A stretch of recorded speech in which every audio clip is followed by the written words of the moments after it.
una cuestión en la reforma que se está planteando, que es lo que dicen los británicos, el elefante en la habitación, de lo que nadie habla, y es la catastrófica regulación que existe sobre el contrato indefinido. Aquí el contrato indefinido se convierte en una hipoteca a largo plazo que el empresario no asume y que se ve obligado a acudir a medidas oblicuas, acudir a la contratación temporal, cuando a veces es verdad que estamos en duda de si estamos ante una contratación temporal, pero prefiero acudir a la contratación temporal forzando la interpretación de la causa que asumir lo que implica un contrato de trabajo indefinido, porque el contrato indefinido supone para el empresario asumir unos costes y unos riesgos de largo plazo que no está dispuesto a asumir, sencillamente no puede asumir la carga de las antigüedades, de los derechos adquiridos, en fin, lo que supone tener un trabajador indefinido. Esta reforma, en tanto no ha tocado el contrato indefinido, nace ya con una patología, nace con un cáncer y hagan lo que hagan, no se va a resolver la cuestión, porque lo que quiere el empresario es que le den estabilidad jurídica, evidentemente el trabajador también. La contratación temporal es una catástrofe social.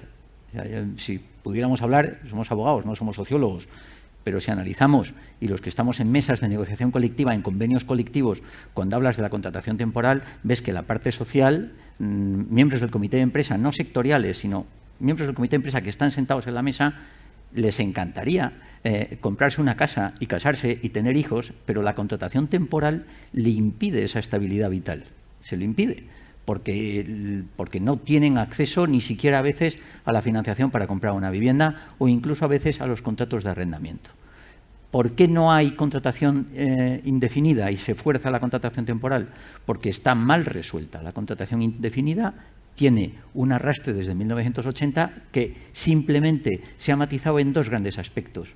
La reducción de la indemnización de 45 a 33 días y la eliminación de los salarios de tramitación. Esa ha sido la gran liberación que se produjo con la reforma del 2012 en la contratación de indefinidos. Y hay que ir más allá.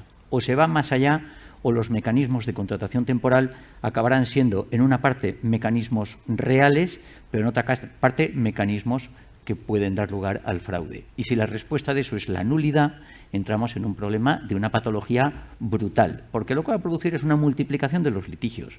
Porque si ya hoy todo trabajador lo primero que hace cuando analiza con su abogado es ¿qué ha pasado con mi extensión? Y analiza en un checklist causas donde puede meter el cuerno a la empresa por vía de nulidad, ahora ya se le da un vehículo directo. Es que estamos viviéndolo así. Entonces, el contrato temporal, como medida de flexibilidad, hay que entender que en gran parte puede ser un instrumento de fraude.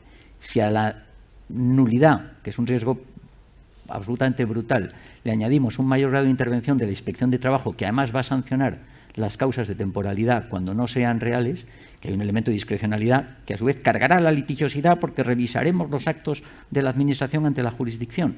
Entonces, esta reforma, desde ese punto de vista, si avanza por acotar los criterios de temporalidad, castigarla y no tocar el contrato indefinido, es una reforma que, en mi opinión, nace muerta.